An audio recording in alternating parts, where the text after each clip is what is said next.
The British Army has admitted that a black soldier who fronted several recruitment campaigns had to work in an unacceptable environment where she experienced sexist and racist harassment.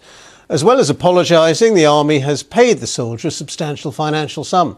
Kerry-Ann Knight, who left the Army this year, has been talking for the first time to our defence correspondent Jonathan Beale. Yeah, that's the section I was in. Yeah, you spot me? I can spot you. Yeah. Kerry-Ann Knight always knew she'd stand out. In an army struggling to recruit both women and ethnic minorities. Were you the only black person in Yeah, I was the only a black female. But she joined full of hope, assuming racism had long been stamped out.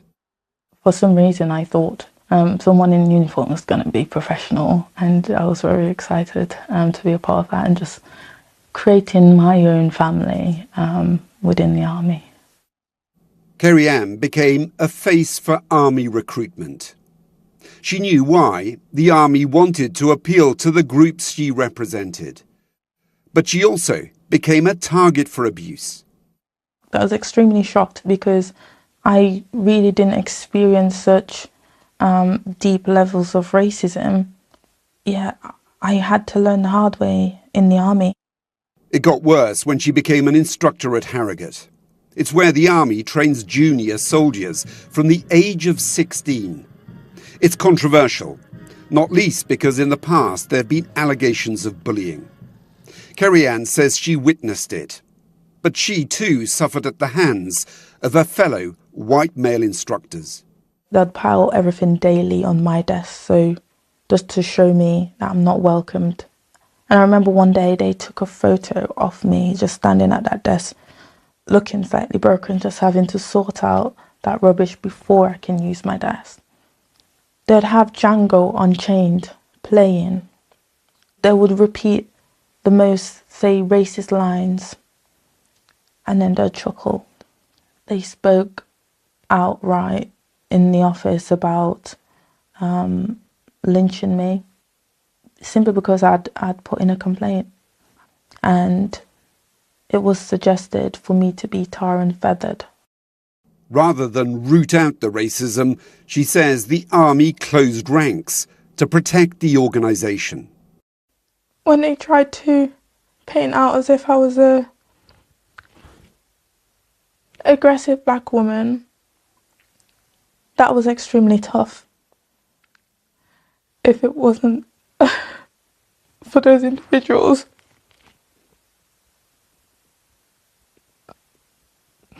who supported me, whether secretly or publicly, yeah, I would have been broken. Earlier this year, she took her case to an employment tribunal. The army contested it, but as the evidence mounted, it issued an apology. It accepted Mrs. Knight had to work in an environment where she experienced racist and sexist harassment. It admitted the army failed her. In a separate statement, the MOD said it had settled the claim with no admission of liability.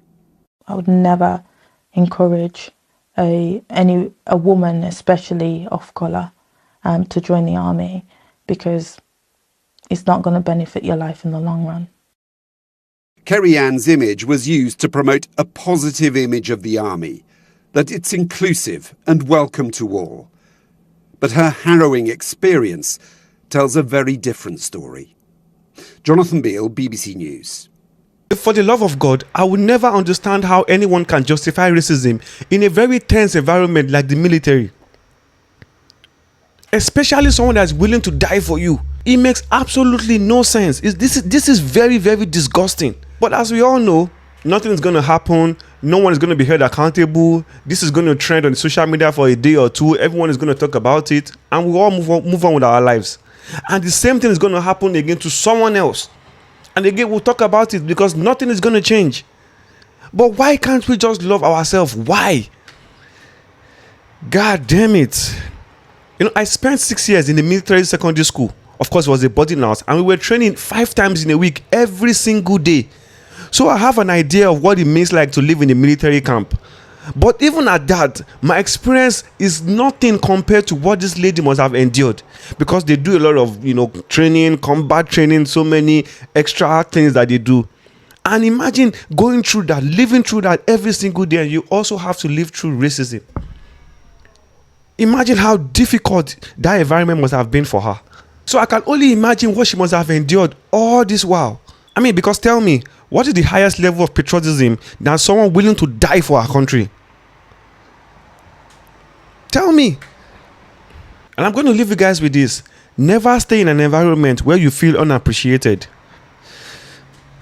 This is the video for today, guys. I can only hope that someday, somehow, something change and these people are held accountable, or they understand that there are consequences for their actions. Let me know what you guys think in the comments below. Follow me on all my socials, and I'll see you guys in the next one. I'm out.